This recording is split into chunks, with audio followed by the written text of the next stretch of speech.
Praise the Lord, my beautiful, blessed souls. I'm back with another word. Well, took a day off yesterday, and I may end up taking another day or two. Can't pour from an empty cup, and sometimes, you know, God is dealing with me through these words, of course, and I can't pour from an empty cup. We are bruised and not broken, and we are here in Leviticus chapter 19. We're going to get started, and I don't know, I may do chapter 20, and then I may take a break. I got to look at the rest of the chapters in here and what's next, but I need to fill my own cup. But anyway. And the Lord spoke to Moses, saying, "Speak to all the congregation of the people of Israel. Say to them, you shall be holy, for I, the Lord your God, am holy.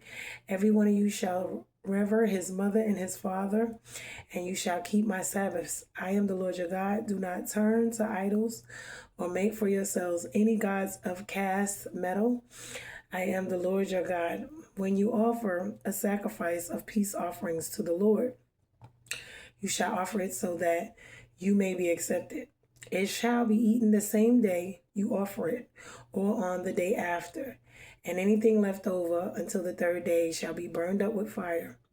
If it is eaten at all on the third day, it is tainted, it will not be accepted. And everyone who eats it shall bear his iniquity, because he has profaned what is holy to the Lord, and that person shall be cut off from his people. When you reap the harvest of your land, you shall not reap your field right up to its edge. Neither shall you gather the gleanings after your harvest. So it's a certain portion. This is what they talk about with the tithes and stuff. It's like a 10th portion that is left, so they don't go all the way to the edges. And that's to, it's to give to the poor, as well as to keep them from giving it like as a offering to the Lord to others, meaning to give. And he talks about, and you shall not strip your vineyard bare, neither shall you gather the fallen grapes of your vineyard. You shall leave them for the poor and for the sojourner. I am the Lord your God. So this is a way of being grateful and thankful and giving back to God by giving to those who have or less. So when people talk about tithes and offerings and a lot of different things, a lot of that comes from this, but in all actuality, when you look up scripture for yourself, tithes and offerings are a lot different from what a lot of people preach. They take a lot of things out of context, and they do that because really and truthfully, ministry or using God has become a business. So it's sad to say it. Not everyone does it, but a lot of them do. You shall not steal. You shall not deal falsely. You shall not lie to one another. You shall not swear by my name falsely, and so profane the name of your God. I am the Lord. So when you listen to these things, this is, you shall not steal. You shall not deal falsely. This is with one another. This is with any and all things. So this is in business. This is, see, people, when it comes to the word and when it comes, and we all have to take accountability because we all have, whatever we're doing, we have fallen short. So this is what it is. You shall not oppress your neighbor or rob him. See? The wages of a hired worker shall not remain with you all night until the morning. See, God, he talks about wages. He talks about being fair. He talks about being just. He talks about not lying to one another, not stealing from one another. All of these things. You shall not curse the deaf or put a stumbling block before the blind, but you shall fear your God. I am the Lord. So when he's talking about these things, we see what he means, what he's talking about. We understand. Basically, you're not supposed to be unjust to people, period. And this is what I tell people all the time. We got to be careful of how we treat each other. You shall do no injustice in court. So if that's in court, I'm quite sure that's with everything. You shall not be partial to the poor or defer to the great. But in righteousness shall you judge your neighbor. So this is not having favor towards one over the other. for different things. But we see these things in the world. You shall not go around as slandering among your people, and you shall not stand up against the life of your neighbor. I am the Lord. Slander can be plenty of things, and they can tear down and gossip and all these things. But we see people have made businesses of doing these things. So it just says a lot. Standing up against the life of your neighbor. I don't know if that's in comparison, competition. We can look it up.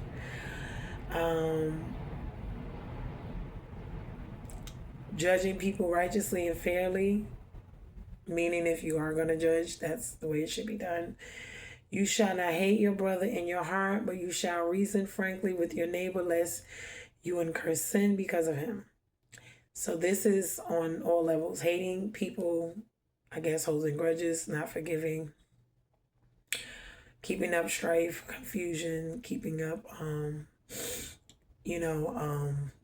any type of trauma, and sinning, meaning iniquity, trespass, transgressions against one another.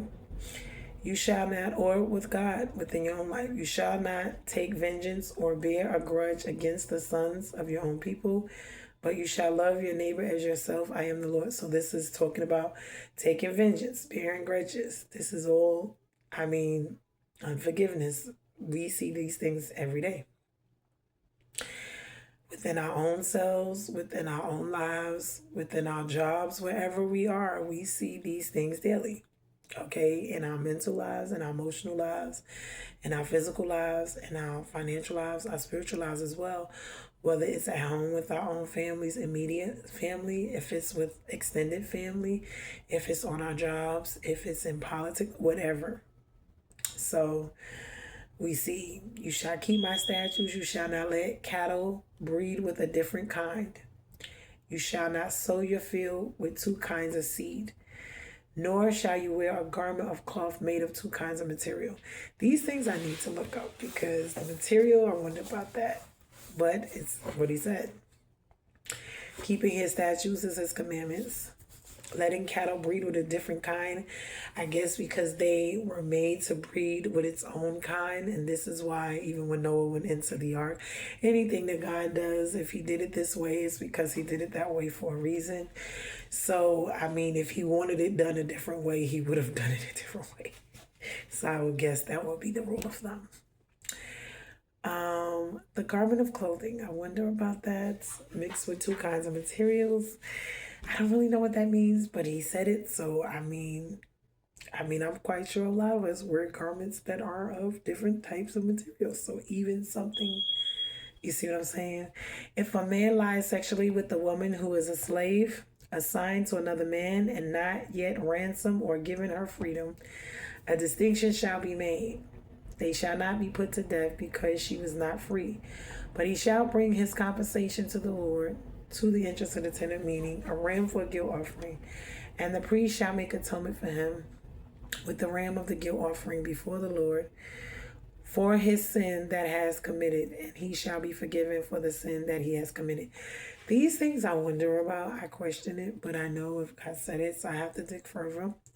Now, I understand lying sexually with anyone outside of their wives, but the slave part, slaves, servants, kind of is touchy. I know, especially Black American women, but along with just slavery in itself. But God talks about slavery, us being either a slave to sin, a slave to the devil, the kingdoms and the systems of the world, or slave to him. So we do need to look further because slaves and servants are spoken about a lot. I can't really speak on it a lot because I don't know that much about it. So I have to get into it and ask God more about it for myself. When you come into the land and plant any kind of tree for food, then you shall regard its fruit as forbidden. 3 years it shall be forbidden to you. It must not be eaten.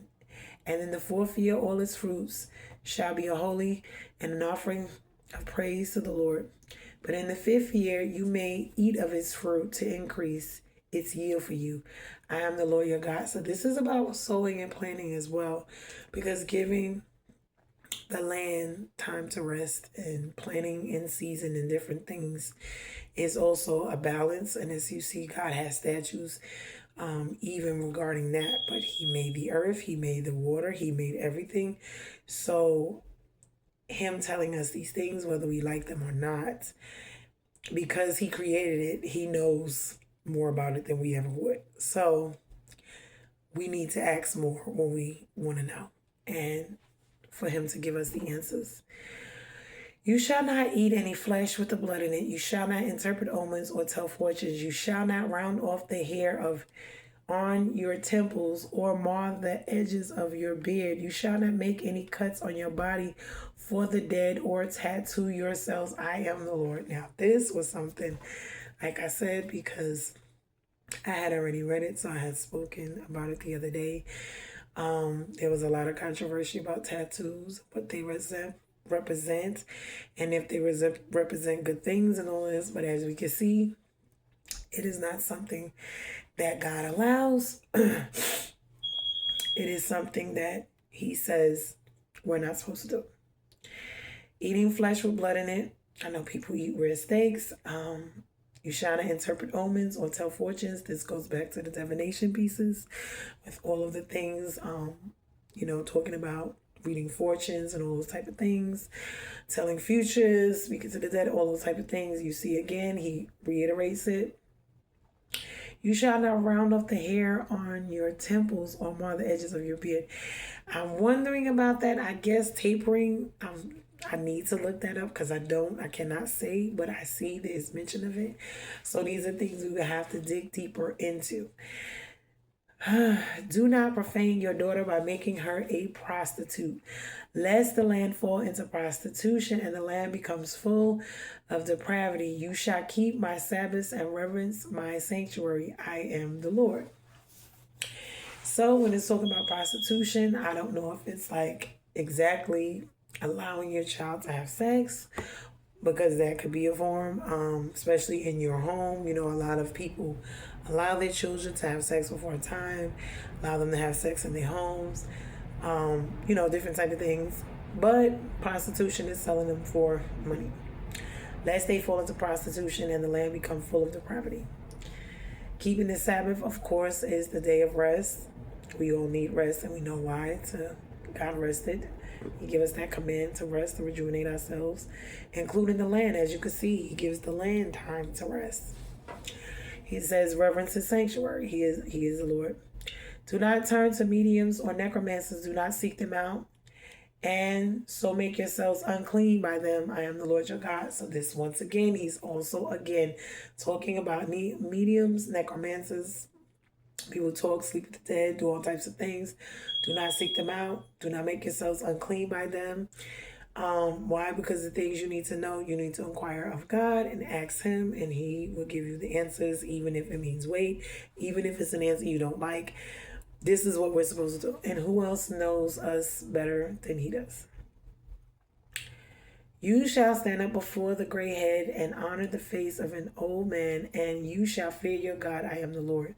So this is talking about elderly people having respect. We notice nowadays there is so much controversy with this, honoring mothers and fathers. On top of that, the elderly and having respect for them. In this day and age, we do not see a lot of this. As we can see, God takes great, he says what he says. That means you're supposed to honor them. You're supposed to respect them. It doesn't matter. He doesn't talk about what they did or didn't do, because I have wrestled with this myself when it comes to our parents, when it comes to myself, when it comes to my children, when it comes to God, his sanctuary, different things. This is what, and when it talks about his sanctuary, this is clothing, this is respect for, different things that people do that they do not have no respect and regard for, because they just don't care about anything. They have no morals, no values, no, any type of guidelines as to what they are willing and not willing to do. There's no rules and regulations as to what they would do, what they would say, where, when. It just isn't. So we see this world. This is where we are. When a stranger sojourns with you in your land, meaning foreigners, you shall not do him wrong. See, a lot of this goes on. So people say when it comes to the world, remember, this land is not ours. It's not any of ours. It belongs to God. Everyone wants to claim it as theirs, and everything in it is from God. I don't understand how people come from different places, do whatever. They say this is theirs, it belongs to them only. Unless God gave you land himself, which he specifically gave certain group of people, that he gave them land. And unless you're them, technically speaking, you really don't have any land. It's not yours. It just does not belong to you because it belongs to God. And unless he gives you his land, then it's not your land. So, and shall not do him wrong, meaning you're supposed to treat everyone fairly. Now, do we see that? No. You shall treat the stranger who sojourns with you as the native among you, and you shall love him as yourself. For you were strangers in the land of Egypt, and I am the Lord your God. So listen to that. This is the same thing as people will people, as my yaya would say. People will be doing what they will be doing, and they will make it right, even when it's wrong.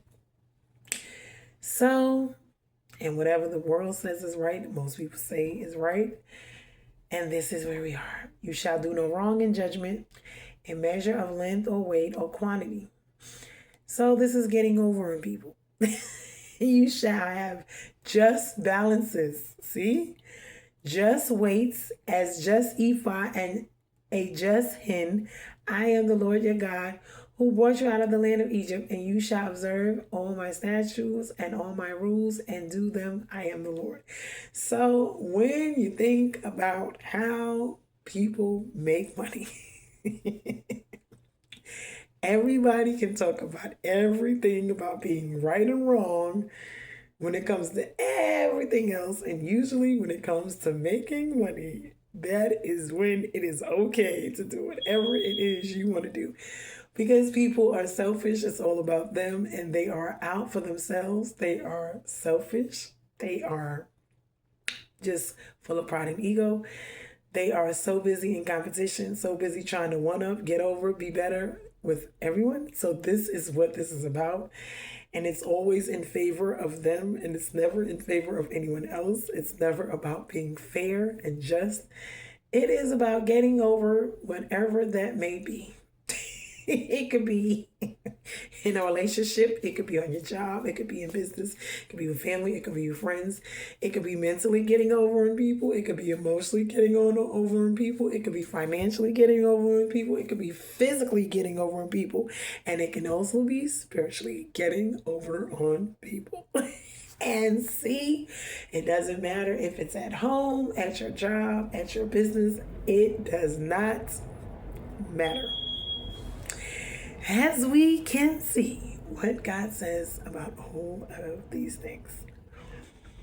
And we are all short. Because if we don't meet one category, we need another. So this is where the blood is applied for all of us. We were born and shaped in sin and iniquity. We all have sinned and trespassed, transgressed and fallen. Now, what do? Do we remain there? Do we move forward? Do we learn? Do we take steps to, 1, repent, ask God to forgive us, 2, grace and mercy abound, thanking him for that. And then moving forward to ask him to help us get these things out of us. So now let's get into some commentary about these things. This is going to be something. Some ceremonial precepts are in this chapter, but most of them are moral. One would wonder that when some of the lighter matters of the law are greatly enlarged upon witness, 2 long chapters concerning the leprosy and many of the weightier matters are put into little compass. Divers of the single verses of this chapter contain whole laws concerning judgment and mercy. For these are the things which are manifest in every man's conscience, men's own thoughts and are able to explain these and to comment upon them. The laws of this chapter, which were peculiar to the Jews, are 1. Concerning their peace offerings, 2. Concerning the gleanings of their fields, 3. Against mixtures of the cattle, seed, and cloth, 4. Concerning their trees, 5. Against some superstitious usages. And most of these precepts are binding on us, for they are expulsions of the most of the 10 Commandments. So this is, getting further into it. Here is the preface to the 10 Commandments. I am the Lord, repeated 15 times, a sum of the 10 Commandments. All of the first table is this, be ye holy. All of the second table is this, thou shalt love thy neighbor.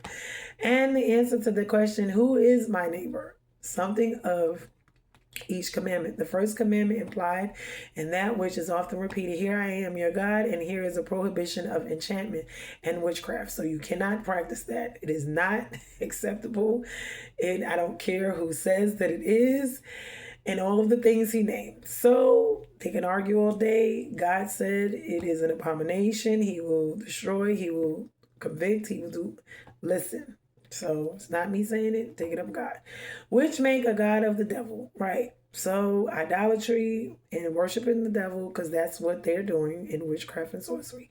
Idolatry against the second commandments is forbidden. Now, mind you, idolatry and witchcraft and sorcery comes in different ways. It can be also manipulation, mind control, enslavements, entrapments, all these type of things. Why? Anything that people do to get the outcome that they want. That includes looking into other things, other matters, so that they can manipulate outcomes, people, places, and things. And this is what this is about. Okay, what does it say? Make God of a devil. Idolatry against the second commandment is forbidden. Profanation of God's name against is the third. So speaking of the Lord's name in vain. Sabbath and sanctification is pressed, meaning being holy. Children are required to honor their parents. And the aged, meaning the elderly, meaning having respect. Hatred and revenge are here forbidden, of course, against the sixth commandment. Adultery and whoredom. Here we go. People argue about this all the time as well. Justice is here required in judgment. Theft is forbidden. Fraud and withholding dues and false ways, meaning tricking people out of their monies or anything else in life. Fraud, lying, slandering, tale-bearing, and false witness-bearing. The 10th commandment, laying a restraint upon the heart. So does that. Thou shalt not hate thy brother in thy heart, meaning thy neighbor, thy brother, or anyone else. And here is a solemn charge to observe all these statutes. Not these with are things which need not much help for the understanding of them, but require constant care and watchfulness for the observing of them. And good understanding have all of those that do these commandments. So we have just laid out the whole world in a nutshell. And everything under the sun. I don't care where you are, these things are going on and have been going on, and they are opposite, because most times we see the opposite of what God says. Listen, I live in this world with y'all, so when we look at this stuff and God is talking about it, don't get it twisted. I too am convicted. I too am in need of salvation. I too am in a daily walk with God, and he deals with me daily about the things I know of and don't know of that I happen to be doing in sin, trespass and transgress, because those are things we do know and things we don't know that we do anyway, but it's all considered sin and iniquity. Here we are. So Moses is ordered to deliver the summary of the laws to the congregation of the children of Israel, not to Aaron and his sons only, but to all the people, for they were all concerned to know their duty, even in the darker ages of the law, that religion could not be of God, which boasted of ignorance, right, as its mother. Moses must make known God's statutes to all the congregation and proclaim to them through the camp. Why? You can't say he didn't know. He told you these laws. It is probable He delivered himself as to many of the people as could be within hearing at once, and so by decrees at several times to them, right? All of them, many of the precepts here given, they had received before, but it was requisite that they should be repeated over and over again, right? That they might be remembered. Precept must be upon precept and line upon line and a little enough in the verses. So remember, these people have just got delivered. They have been in all kind of torment and trauma and bondage. They have been all kind of things, worshiping idols. They've been doing everything that these Egyptians were doing. A lot of these things is things that were normal to them because they were already doing them. So as we see, now God has brought these things up and let them know this is not what we're doing. We're not going to be like them. We're going to set you apart. You're going to be my people. I delivered you, and this is what we're doing and what we're not doing. And even until this day. But this is for everyone throughout the world because God has created the world for us all. But only his people will actually do these things. We already know this. People who do not care will not do them, no matter how many times they're said over and over again. And this is what it is. This is where we are. It is required that Israel be a holy people because the God of Israel is holy. Their being is distinguished from all other people by peculiar laws and customs was intended to teach them a real separation from the world and the flesh and entire devotedness to God. And this is now the law of the Christ of the Lord, being every thought within us to be obedience to it. So that's in Romans. But you shall be holy, for I am holy. We are the followers of the Holy Jesus, and therefore must be, according to our capacity, consecrated to God's honor and conform to his nature and will. Israel was sanctified by the types and shadows, but we are sanctified by the truth of substance of all of those shadows. So, the children be obedient to their parents. You shall fear every man and his mother and his father. This is required. So, the fear here required is the same with honor commanded by the fifth commandment. It includes inward reverence and esteem, outward expression of respect, obedience to the lawful commands of parents, care of endeavor to please them and to make them easy, and to avoid everything that may offend and grieve them and incur their displeasure. The Jewish doctors ask, what is this fear that is owning to a father? And they answer, it is not to stand in his way, nor to sit in his place, not to contradict what he says, nor to carp at it, not to call him by his name, either living or dead, my father or sir. It is provide for him if he be poor and alike, whether he's poor or not. Children, when they grow up to be men, must not think themselves discharged from this duty, right? Even as adults. Every man, though he be a wise man and a great man, yet must reverence his parents because they are his parents. The mother is put first, which is not unusual, to show that the duty is equally owing to both. If the mother survived the father, still she must be reverenced and obeyed. It is added, and keep my Sabbaths. God provides his law for the preserving of the honor of our parents, must use their authority over their children for the preserving of the honor of God, particularly the honor of his Sabbaths and the custody of which it is very much committed to parents by fourth commandment. Thou and thy son and thy daughter, the ruin of young people, has often been observed to begin in the contempt of their parents and the profanation of the Sabbath day. Fitly, therefore, are these two precepts here we put together in the beginning of this abidgment of the statutes. You shall fear every man, his mother, and his father, and keep Sabbaths. Those are hopeful children and are likely to do well that make conscience of honoring their parents and keeping holy the Sabbath day. The reason added to both precepts is I am the Lord your God, the Lord of the Sabbath, and the Lord God of your parents. So it is this that we look at. We look at all of these things because I myself have had issues with parents. I've had issues with my own children. Parents are not perfect. We do things. Yes, we do. But it does not say that we are not to honor and respect them. It doesn't matter. So whether we like it or not, and honoring and respecting them does not mean doing everything they say and want you to do. I'm not going to get that. But what I am going to say, because some things parents do, is not good. Case in point, a lot of parents do not raise their children in the ways of the Lord, that they got mentioned in the word. Some people worship or send their children to Molech, meaning sacrifice them to him. But that was in killing and whatever. But when you don't, which was a precept that I learned myself just by watching all of this or reading through this, when you don't grow up your children in the ways of the Lord, you send them to Moloch anyway, meaning you sacrifice them unknowingly. So, why? Because they learn the ways of the world. So this is something that,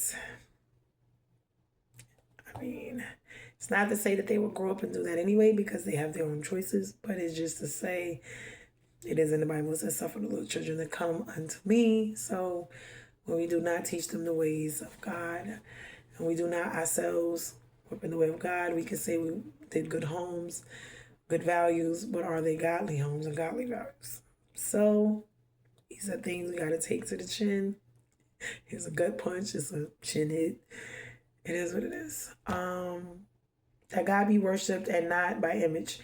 Turn not to idols, meaning worshiping any other things, vanities, things of no power, no value, gods that are no God, not gods.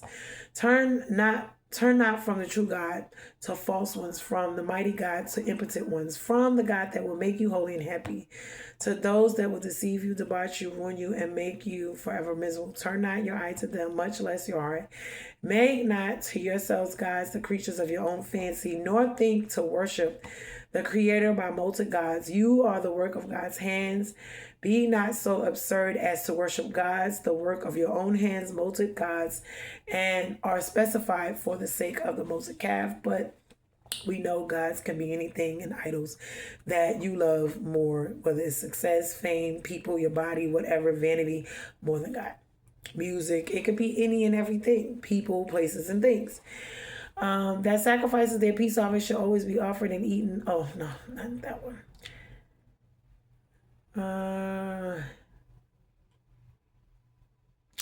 That they should leave gleanings of the harvest to venture to the poor. Note, works of piety must always be intended the works of charity, according to our ability is, meaning we give as we are able to. When they gathered in their own corn, they must leave some standing in the corner of the field, meaning the Jewish doctor says it should be a 60th part of the field, and they must also leave the gleanings and the small clusters of the grapes, which that first were overlooked. This law thought not binding now in the letter of it, yet teaches us that we must not be covetous and griping and greedy of everything we can lay any claim to, nor insist upon our right in things small and trivial, that we must be well pleased to see the poor supplied and refreshed with the fruit of our labors.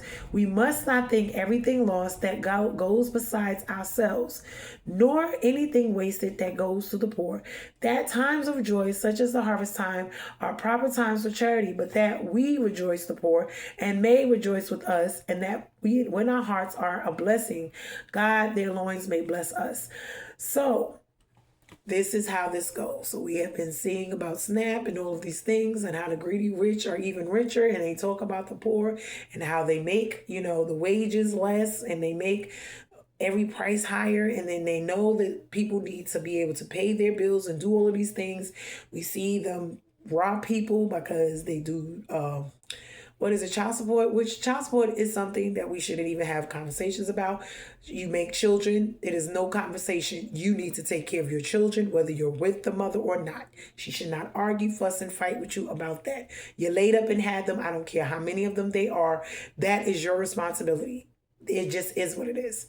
But we see people who like to be doing what they're doing, and it just is what it is. And that's on either end. It could be a mom or a dad. Why? Because these things happen on either sides of the spectrum. So when we look about these things and we see how this world works, especially when it comes to the rich and the poor and what goes on, and if things aren't right and weighed and balanced properly, or if they price gouge, or if they lie to us, or to steal our money, or if they scheme, or if they plot, or if they create businesses to get over, to make themselves wealthy and to make us poor. So when you look at all of these things that which God is speaking, you see the injustice in its all. And we cannot sit here and argue about any of it because we plainly see it. The rich will argue that they don't want to give. The poor will say they don't have enough. But it goes back and forth and back and forth. And God says what he says. So it is what it is. We're not teaching the poor to be poor, to not work, and not because you're not eat. We're not teaching you that. But what we are saying is that yes, people be in situations, they do need help, they do need support. This is about not hating your brother, but loving your brothers and sisters, no matter who they are, where they are. People who have, who don't have, you don't respect over those who don't. You see, we're what do you call it? They discriminate or they make us, hate each other and divided amongst, like I said before, races, genders, between wealth, status, between titles, education, elderly age. These are the things we see when we check the box. This is how they discriminate. Okay, you want car insurance. Are you male or female? Are you black or you white or Hispanic? You see what I'm saying? Are you educated? Are you not? That's just an example. But this is how they base how much money you make, what type of job you have. Where do you live? This is how they discriminate against you. So this is how they decide if they're going to price gouge on you or not. Meaning be fair, handle you justly or unfairly. Okay, we are taught here to be honest and true in all our dealings, even who you're sleeping with, even if you're gay or not, all of your dealings, okay? God, who has appointed every man's property by his providence, forbids by his law the invading of that appointment, either by the downright theft, you shall not steal, or by fraudulent dealings. It is the same. You shall not cheat or deal falsely. It doesn't matter if it's in relationships. It doesn't matter. See, people give passes where they want and to whom they will and when they feel. And it's not, no. Whatever we have in the world, we must see to it that it be honestly came by, for we cannot be truly rich nor long rich with that which is not. The God of truth, who requires truth in the heart, requires it also in the tongue. Neither lie to one another or on one another, either in bargaining or common converse, meaning lying and tricking people, deceiving them. This is one of the laws of Christianity. Lie not to one another. Those that do not speak truth do not deserve to be told the truth. Right. Those that sin by lying justly suffer by it. Therefore, we are forbidden to lie to one another. For if we lie to others, we teach them to lie to us. See, we never like it when it's done to us, but we love to do it with other people. People be people. To maintain every regard to the sacred name of God, and not to call him to be witness either to a lie. You shall not swear falsely by God. It is bad to tell a lie, but it's much worse to swear on God on it. To a trifle and every impotence. Neither shalt thou profane the name of thy God by alienating it to any other purpose than that for which it is to be religiously used. So do not use God's name in vain. Do not be lying on God. Tell him, oh, God said this and did this. These are the ways and the things that he is talking about with that. Neither to take nor keep anyone's right from him. Right. We must not take that which is none of our own, either by fraud or robbery. See, nor detain that which belongs to another, particularly the wages of the hireling. Let it not be abide with thee all night. Meaning, you can't hold people's money. You can't mistreat people, lie on them. You can't do them any kind of way because you hired them. You're their boss. You're their business. You're over them. They work for you.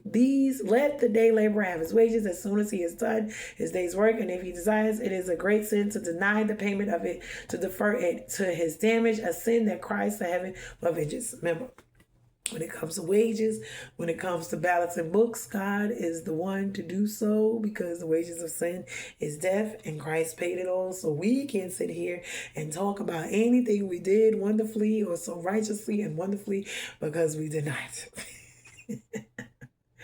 To be particularly tender of the credit and safety of those that cannot help themselves, the credit of the deal.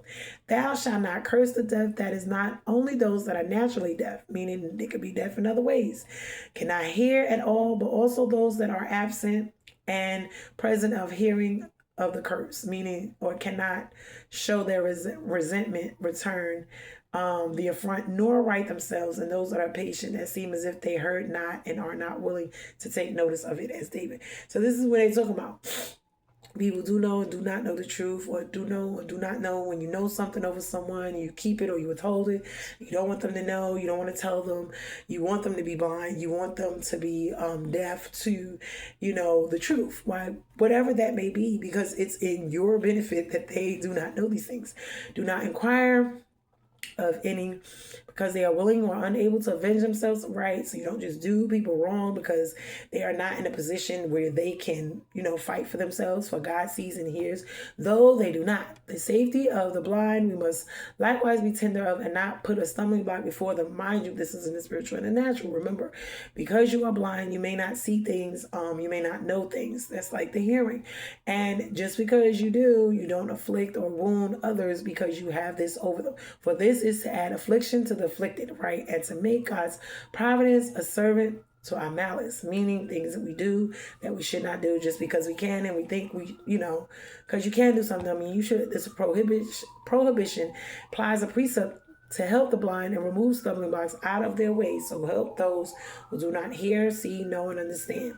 The Jewish writers thinking it possibly that any should be so barbarous as to put stumbling block in the way of the blind, understood it figuratively, like that it forbids giving bad counsel to those that are simply and easily imposed upon, by which they may lead or led to do something of their own prejudice, meaning things that we would tell people to do that we ourselves would not do.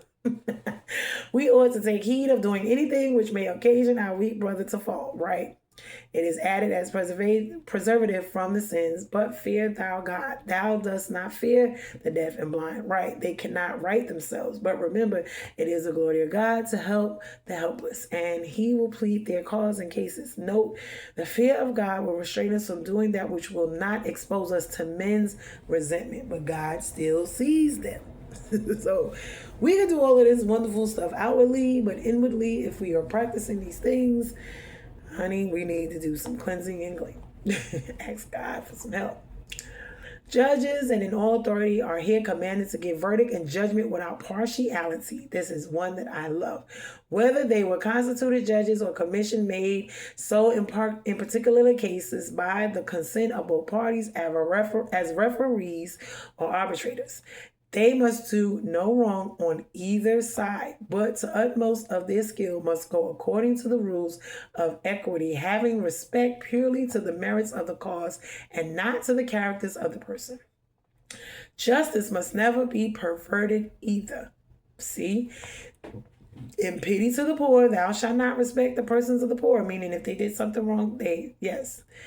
But and also, whatever may be given to the poor man as an alms, yet nothing be awarded him as his right, but what he is legally entitled to, nor let his poverty excuse him from the just punishment for fault.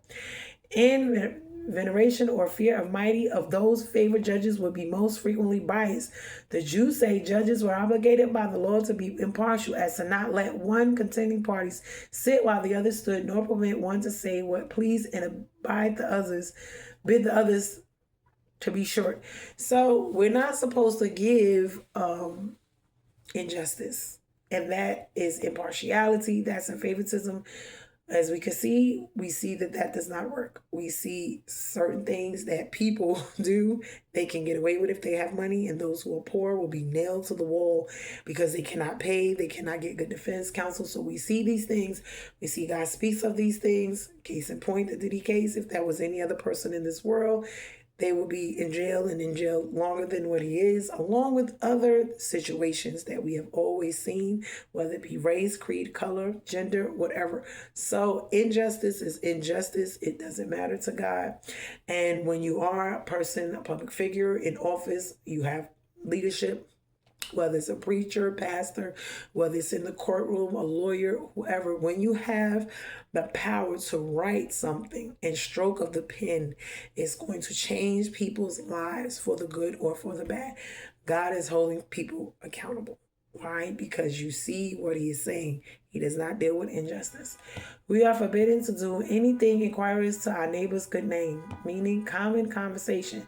Thou shalt not go up and down as a talebearer, meaning lying. It is bad an office as a man can put himself in to be the publisher of every man's faults, right?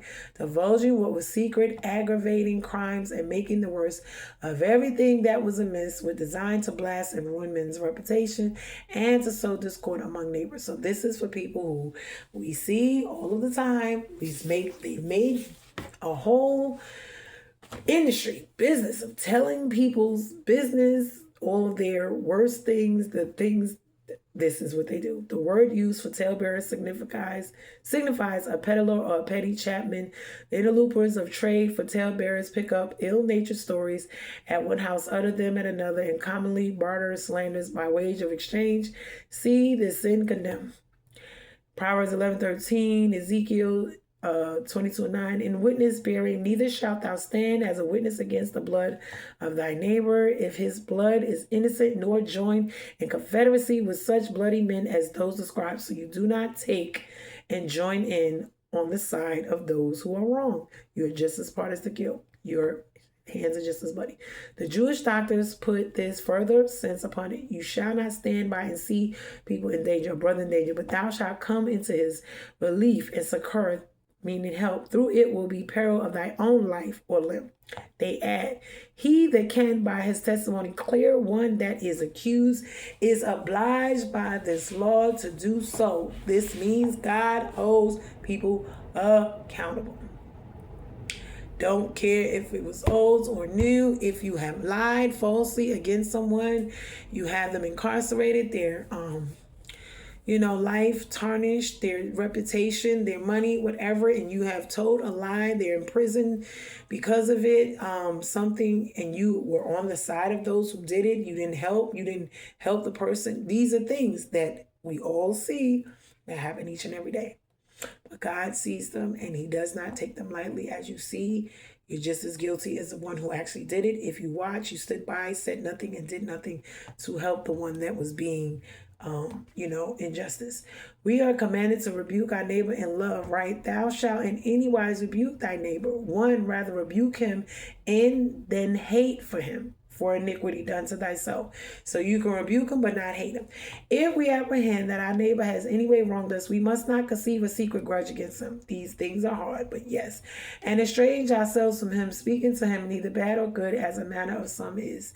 Yeah, we do that. Who have the art of concealing their displeasure till they have opportunity of full revenge. But we must rather give vent to our resentments with the meekness and wisdom, endeavor to convince our brother of the injury, reason the case fairly with him, and so put an end to the disgust conceived, meaning work it out amongst themselves. Go to each other and speak. This is the rule of our Savior gives in this case. Therefore rebuke him for his sin against God, because thou lovest him, and endeavor to bring him to repentance, that his sin may be pardoned, and that he may turn from it, and may not suffer to lie upon him. No, friendly reproof is a duty we owe to one another. We ought both to give it and take it in love. Let the righteous smite me, and it shall be kindness. Faithful and useful are those wounds of a friend. It is here strictly by not reproving. It is constructed here into hating of our brother. We are ready to argue thus. Such a one is a friend I love, therefore I would not make him uneasy by telling him of his faults, but we should rather say, therefore I will do him the kindness to tell him of them. But in love covers sin from others, but not from the sinner himself. The mischief we do by not reproving, we suffer sin upon him. We must help the ass of the enemy. Wow. That has fallen under his burden, and shall we not help the soul of a friend? Wow. And suffering sin upon him, we are in danger of bearing sin for him, as the margin reads it. If we reprove not the unfruitful works of darkness, we have fellowship with them and become accessories ex post facto. After the fact, it is thy brother, thy neighbor that is concerned. And he was as Cain and said, am I my brother's keeper? So Cain killed his brother and said he's not his keeper. Wow. We are here required to put off all malice and to put on brotherly love. We must be ill-affected to none. Thou shalt not avenge nor bear any grudge. These things are hard, but yes. The same purport to that which thou shalt not hate thy brother in thy heart, for malice is murder begun, right? Our brother has done us an injury. We must not return it upon him that is avenging. We must not upon every occasion upbraid him with it that is bearing a grudge, but we must both forgive it and forget it, for thus we are forgiven of God. It is most ill-natured thing and the bane of friendship to retain the resentment of affronts and injuries, and to let the word devour forever. We must be well affected to all. Thou shalt love thy neighbor as thyself. We often wrong ourselves, but we soon forgive ourselves of those wrongs, and we do not at all lessen our love to others.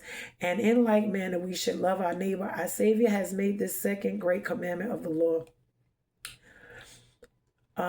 And the apostle shows how in the summary of the laws of the second table, we must love our neighbor as truly as we love ourselves, and without dissimulation. We must evidence our loves our neighbor in the same way that by which we evidence our loves ourselves, preventing his hurt and procuring his good to the utmost of our power. We must do to our neighbor as we would be done to ourselves, putting our souls into his soul's stead.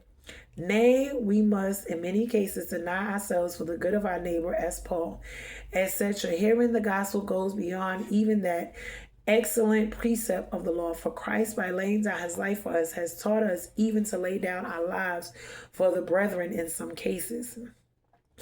And so to love our neighbor better than ourselves. So this says a lot. This is a piece that we see. Malice, holding grudges. I mean, I know that that's one of the things. It's some things that, and I can honestly say it because this is something that I struggle with. And I don't know if it's just, and I don't know if I'm the only one, because when people do things to you, not being a part of their lives, or, not dealing with them instead of, and forgiving them, but not forgetting, and different things, but still having that uneasiness. So it is a grudge. So these are things, yes, that we have to ask God to help us with, and to try, to forget about it, meaning to not hold it against them, not to forget it, but not hold it against them in future endeavors. Now, these things, it's a commandment. And we all have things in our lives that we struggle with. So I would say that that are things that even we think that they are so light, because we're not doing the big ones. But as you can see, it's still a biggie to God. And hold on. Okay, here's the law against the mixtures, meaning the mixtures. God in the beginning made the cattle after their own kind, and we must acquiesce in the order of nature God hath established, believing that this is best sufficient, and not covet monsters, and thou not unto his works. Let the reproof thee, for it is excellency of the work of God that nothing can, without making it worse, be either put to or taken away from. So that means God, whatever he made it, however he made it, that's the way it's supposed to be. All this mixing and doing our own thing, this is not what he wants, and this is what this is about. As what God has joined, we must not separate. As we separate, we must not join. The sowing of mingled corn and wearing of linsey loosely garments are forbidden, either as superstitious customs of the heathen, or to imitate how carefully they should not to mingle themselves with the heathen, nor to weave any of the usages of the Gentiles into God's ordinance. Ainsworth suggests that it was led Israel to the simplicity and sincerity of religion, and to all the parts of doctrines of the law and the gospel in their distinct kinds. As faith is necessary, good works are necessary. But to mingle these together in the cause of our justification, but for God is forbidden. So mingling of different types of species, you see that also having sex with, bestiality, same kind, same sexes, these things God forbids, because he didn't make it that way.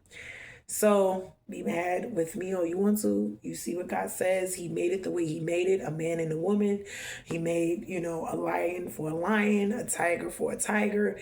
This is the way he created it. So he didn't expect lions and tigers to get together and do commingle. You don't even see them doing it. A law for punishing adultery committed with one that was bondmaid, that was espoused. If she had not been espoused, the law appointed no punishment at all, being espoused. If she had not been a bondmaid, the punishment had been no less than death. But being as yet a bondmaid, though before the completing of espousal, she must have been made free. The capital punishment is remitted, and they shall both be scourged, meaning both of them, because they both had sex. So adultery is for both. Or as some think, the woman only. That is not the case. And the man was to bring sacrifice. It was for the honor of marriage, though, but begun betrothing, that the crime should be punished. But it was for the honor of freedom, that it should not be punished as the debauching of a free woman. So great was the difference made between bond and free. But the gospel of Christ knows such distinction. So at the end of the day, whether you're free or not, you're a spouse, you're a spouse. If you're not, you're not. Adultery is adultery. And it is not just the woman that would be put to death. Adultery is adultery. And I keep telling people all the time, these men with their, I can have more than one woman. And I can do this. And not so, brother. Not so. Your lust will be the defilement of you. You keep thinking with your, you know what? It's going to land you straight in hell. Whether here, sickly, diseased, dying, poor, or when you leave here and you find yourself busting hell wide open. So I would advise y'all to keep your pants zipped up. Not even supposed to think about other women. This goes for men and for women. Women, keep your legs closed. Men, keep your zipper zip. This is what it is. Adultery is adultery. Fornication is fornication. So either you're doing one or you're doing the other, or you're abstinence. If you're married, you're having sex with your spouse and nobody else. If you're not having sex with anybody, because it's fornication. It's still this is what it is. This is the way God made it. This is the way he said it. Listen here. I am not going to argue. It is what it is. Law concerning fruit trees, for the first 3 years they were planted, and if they should happen to be so forward as to bear in that time, yet no use should be made of the fruit. It was therefore the practice of the Jews to pluck off the fruit as soon as they perceived it knit from their young trees, as gardeners do sometimes, because their early bearing hinders their growing. If any did come to perfection, it was not to be used in the service either of God or man, but what they bore the 4th year was to be holy to the Lord, either given to the priest or eaten before the Lord with joy, as their second tithe was. So these is where they were tithing. This is what tithing was. And this was not just about finances. This was fruit. This was other things. And thenceforward, it was all their own. Now, some think this taught them not to follow the custom of the heathen, who they say consecrated the very first products of the fruits trees to their idols, saying that otherwise all the fruits would be blasted. This law in the case of the fruit tree seems to be parallel with that in the case of animals, that no creature should be accepted as an offering till it was past 8 days old, nor till that they were children to be circumcised. So God would have the first fruits of their trees, but because for their first 3 years they were as inconsiderable as a lamb and a calf under 8 years old, therefore, God would not have them, for it is fit he should have everything at his best, and yet would not allow them to be used. Because his first fruits were not yet as offered, they must therefore be accounted as uncircumcised. That is, an animal under 8 days old, not fit for any use. We are hereby taught not to be over hasty in catching at any comfort, but to be willing to patience, to wait time for enjoyment of it, particularly to acknowledge ourselves unworthy of the increase of the earth, our right to the fruits of which was forfeited by the first parents eating, forbidding fruit, and we are restored to it only by the word of God and prayer. So the first fruits, you see, in the garden, they ate it. It was not for them. They weren't supposed to have it, but whatever they did, they did. A law against superstitious usages of the heathen, eating upon the blood as Gentiles did, who gathered the blood of their sacrifices into a vessel for their demons, as they fancied to drink, and then sat about it, eating the flesh themselves, signifying their communion with devils by their feasting with them. Let not this custom be used, for the blood of God's sacrifices was to be sprinkled on the altar and then poured at the foot of it, and conveyed away. Enchantment and divination and superstition, observation of the times, some days and hours lucky and others unlucky, curious arts of this kind.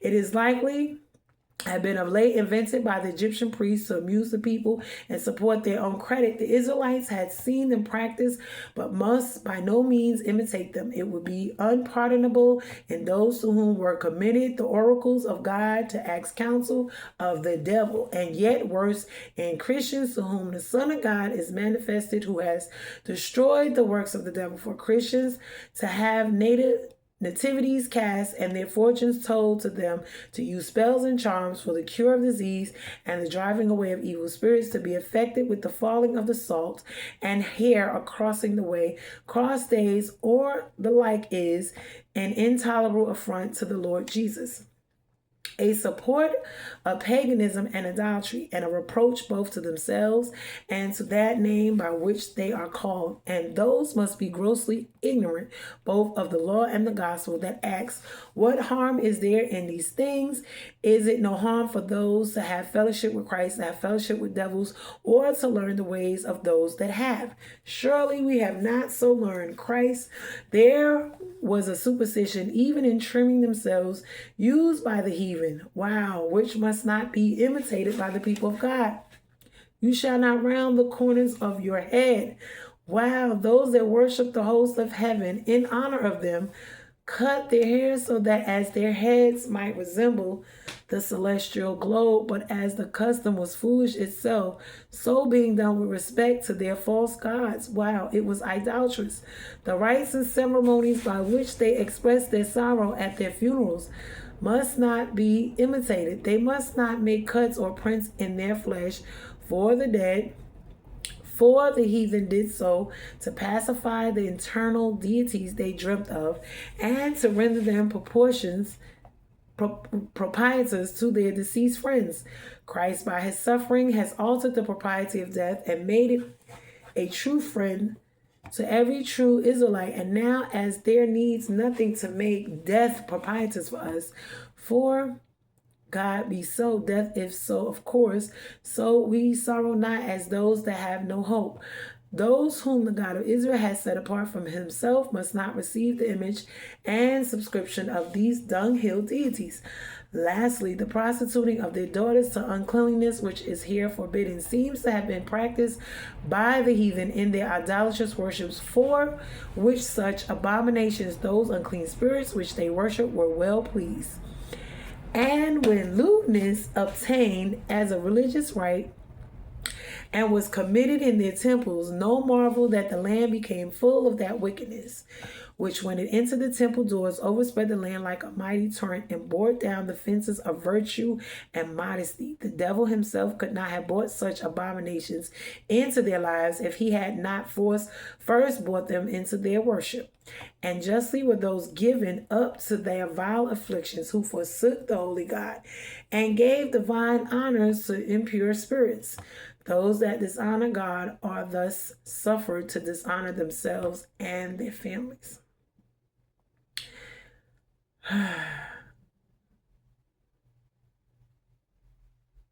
Wow. This video has been long. Okay, I'm going to go on. There was a law for preserving the honor and the time, place appropriated for the service of God. This would be means to secure them both from idolatries and superstitions of heathens, from all immoralities and conversions. Sabbath must be religiously observed and not those times mentioned. Right? The superstition, the sanctuary must be reverenced. Great care must be taken. Caution against all who commune with witches and those that are in league with familiar spirits. Regard them not, seek not after them, be not fear of any evil from them, nor in hopes of any good from them. Regard not their threatenings or promises or predictions. Seek not to them for discovery or advice, for if you do, you are defiled by it and rendered abominable both to God and your own conscience. This was sin that completed Saul's wickedness, for which he was rejected of God. Charge young people to show respect to the age. You shall rise up before hairy head. Age is honorable, and it is that the Ancient of Days requires that honor be paid to it. The hairy head is a crown of glory. Those whom God has honored with common blessing of long life, we ought to honor with the distinguished expressions of civility, and those who in age are wise and good are worthy of double honor. More respect is owing to such old men, and merely to rise up before them. Their credit and comfort must be carefully consulted, their experiences and observations improved, and their counsels asked and hearkened to. Some by the old man whose face or presence is to be honored, understand the elder in the office as by hoary head of their age. But ought to respect it as fathers in the fear of God, who has put some of his honor upon both. No, religion teaches good manners and obliges us to give honor to those whom honor is due. It is an instance of great degeneracy and disorder in the land when the children behaves himself proudly against the ancient and abase themselves against the honorable. It becomes the age to receive his honor and the younger to give it, for it is an ornament as well as the duty of the youth to order themselves lowly and reverence to all their betters. Charged to the Israelites to be very tender of strangers. Both the law of God and his providence had vastly distinguished Israel above all other people, yet they must not therefore think themselves authorized to trample upon all mankind, but to those of their own nation, and to insult them as their pleasure. No, thou shalt not vex a stranger, but love him as thyself, and as thy own people. It is supposed that the stranger was not an idolater, but a worshiper of the God of Israel, though not circumcised, a prostyle of the gate at least, though not oppress nor overreach him in bargain, taking advantage of his ignorance of their laws and customs. They must reckon it as a great sin to cheat a stranger or to cheat an Israelite. Nay, say the Jewish doctors, they must not so much as upbraid him with his being a stranger and his having been formerly an idolater. Strangers are God's particular care, as the widows and the fatherless are, because it is his honor to help strangers and the helpless. It is therefore our peril if we do them any wrong or put any hardship among them. Strangers shall be welcome to God's grace, and therefore we should do what we can to invite them into it and recommend religion to their good opinion. It argues a generous disposition and a pious regard to God as a common father, to be kind to strangers, for those of different countries, customs, and languages are all made of one blood. But here is the reason added to peculiar the Jews: for you were strangers in the land of Egypt, and God then favored you. Therefore you now favor strangers, and do them as you when you wish to be done when you were strangers, and yet are now thus highly advanced. Therefore you know not what these strangers may come, to whom you are to apt despise. Justice in ways and in measures is here commanded, that there should be no cheat in them, that they should be very exact in weighing and measuring. We pretend a design to give all those their own whom we deal with. But if we weigh the measures be false, it is like a corruption in justice and judgment. It cheats under color of justice, and thus deceive a man to his damage is worse than picking his pocket or robbing him on the highway. He that sells is bound to give the full of the commodity, and he that buys the full of the price agreed upon, which cannot be done without just balances, weights, and measures. Let no man go beyond or defraud his brother, for though it be hidden from man, it will be found that God is the avenger of all such. This chapter concludes with great generational command. You shall observe all my statutes and do them. Note, we are likely to do God's statutes unless we observe them with great care and consideration. Yet it is not enough to barely observe God's precepts, but we must take conscience of obeying them. What will it avail us to be critical in our notions, but if we're not conscious in our conversation? An upright heart has respect to all God's commandments, though in many instances the hand fails in doing what should be done, yet the eye observes all God's statutes, but we are not allowed to pick and choose our duty, meaning which ones we would abide by, but must aim at standing on them and complete all of them in the will of God and in his word. So these are what I'm going to do is, because this video has gotten a little bit long, but I want to quickly go into, let me see. No, hold on. We're going to do the breakdown because, as we can see, this was a lot.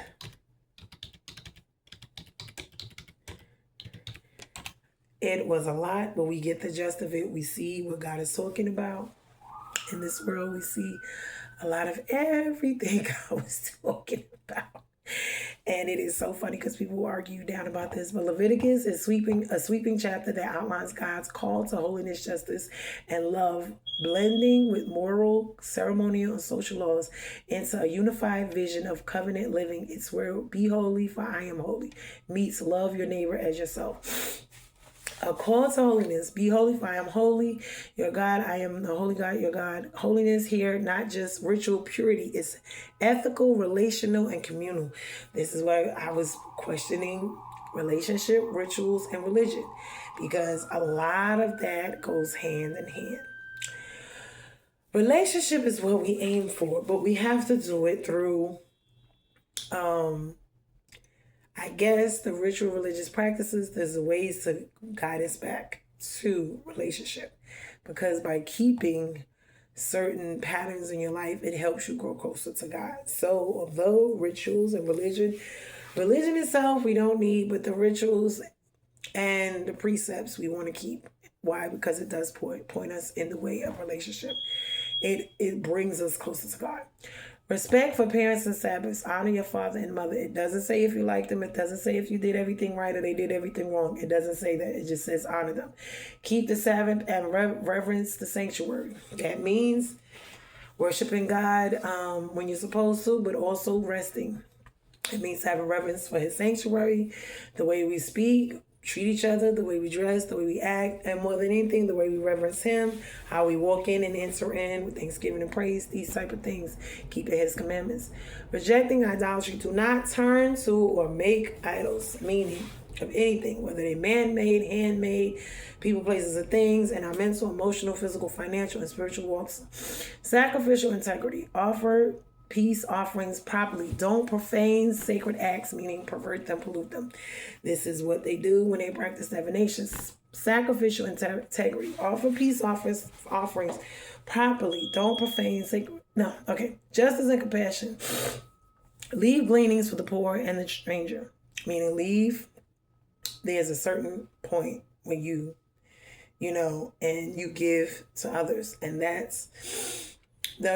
talk about it in the fields, but this is what, I guess our money, everything that we have, we're supposed to be giving. Don't oppress or rob your neighbor. And that's, your neighbor is any and everyone. Your brother, your sister, is everyone. Judge righteously, don't favor rich or poor. This is what this is about. We see all of these things are working. We wonder why the world is the way it is. It's because we do not practice the godly practices. Why? Because the devil is doing what he's doing. On top of that, people want what they want. People will be people. Relational ethics. Don't gossip or slander. Rebuke a neighbor without hatred. You shall love your neighbor as yourself. That means let people know when they're doing something wrong. Don't hate them for it. Gossiping and slander, it tears down. You can speak to people about things that actually happen, but things you don't know, we shouldn't.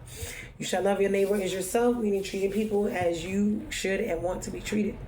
Purity and separation. Avoid mixing seeds, fabrics, and breeding animals. Remember, mixing and splicing is not what God is trying to do.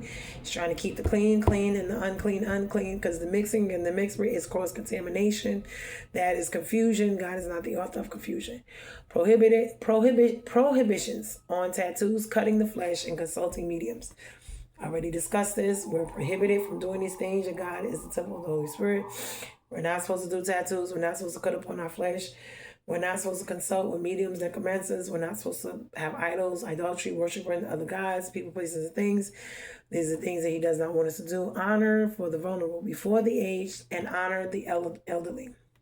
So this goes back to the elderly. A lot of elderly are disrespected. They are not reverenced. They are not honored nowadays.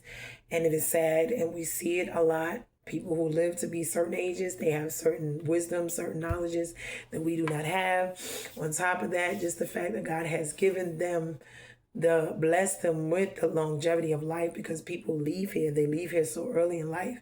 I say even with my own, grandmother, she's 92 years old. She has outlived how many people have been 18, 19 gone. She's 90 something, 92 years old. She has outlived these people. That says a lot, but she has walked with the Lord for a long time.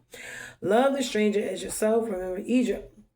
We see these things, remembering Egypt, meaning remember Egypt for the good and the bad that it was, the bad, the all of the lessons that it taught them about how to treat people, how to not, mistreat people because they were enslaved there, how not to worship their gods and do the things that they do, and loving your stranger as yourself. Because remember, we all were strangers somewhere at some point in time. We all were immigrants or different people placed, to others. Whether you move somewhere, whether you start a new job, you always a stranger somewhere, and you don't want to just be you mistreated because you're not from there or because you're new or whatever. So this is what this is about, and it's about not just rules, it's about sacred society and how we should live and how we should treat one another, have justice, have purity, have love, have respect for each other. Everyone wants respect, they want love, they want all of these things, but they don't like to give it. People, pride, ego, whatever you want to call it. This is what this is about. So I hope that this word was a blessing to you guys. I may do 20, which is tomorrow, and then I may go on my little sabbatical for a couple of days. And the reason for that is I cannot pour from a cup that I am empty of. So I need time with the Lord myself that I need to spend. And when it gets busy and we get to be doing a lot, we have to make time because, sometimes this is what it is between work and paying bills and cooking and cleaning and doing other things. We get busy. And we forget about God and we leave him out of our lives and we, just haven't spent any quality time with him. And it's a relationship. You don't spend time with the person, you're in a relationship with, you will have issues. You will have problems. There will be distance. There will be gaps between you, space, you won't be as close as you think or wanted to be.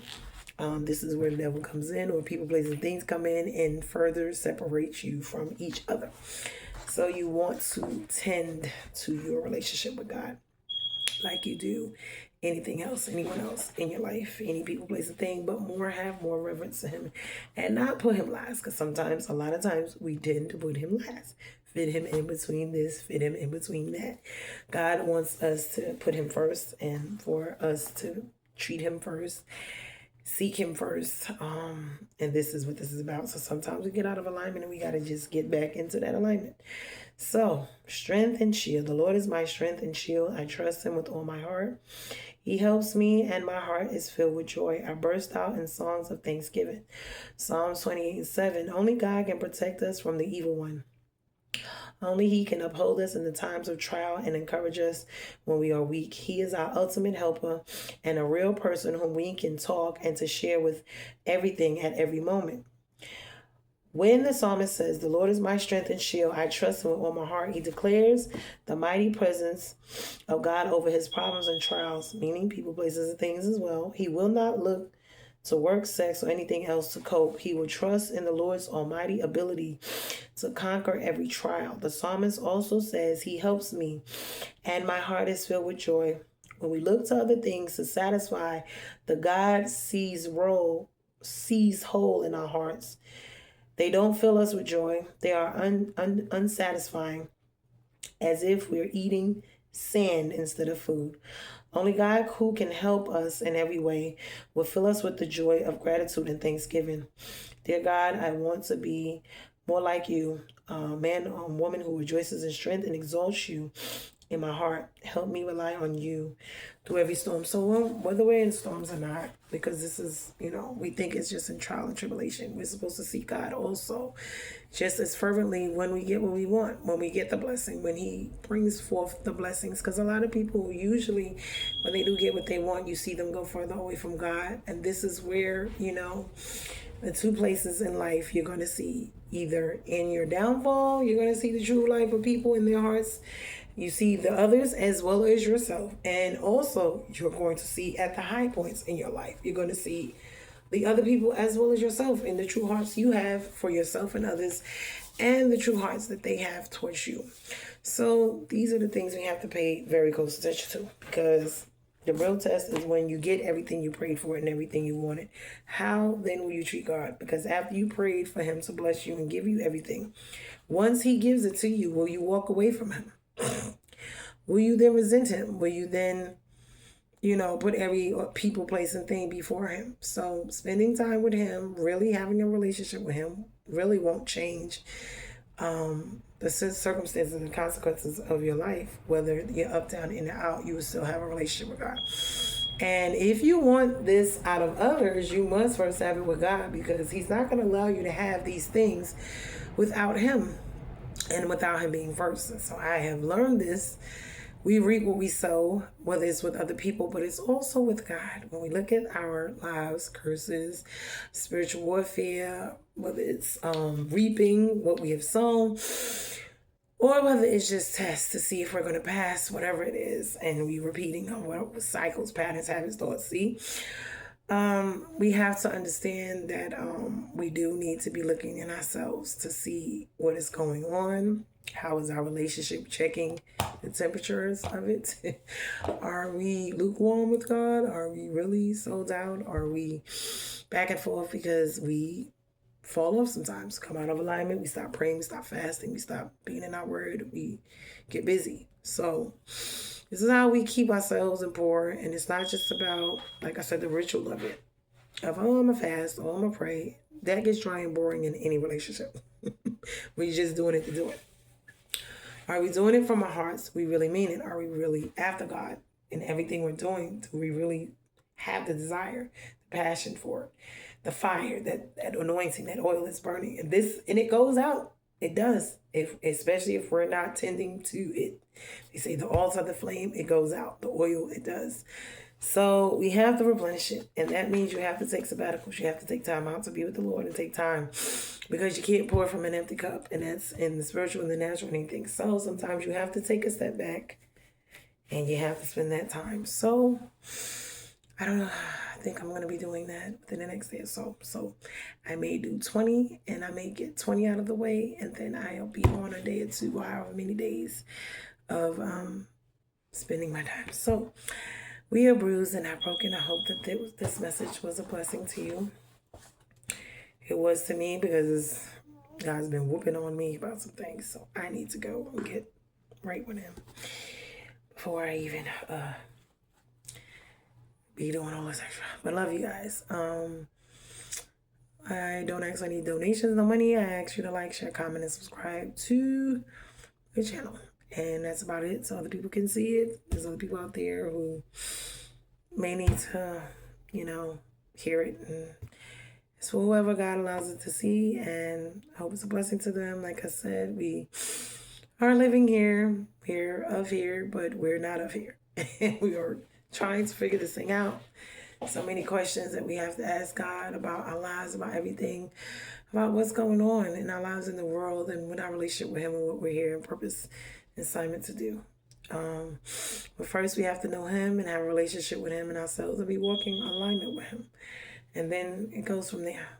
And before we can pour, we have to be filled.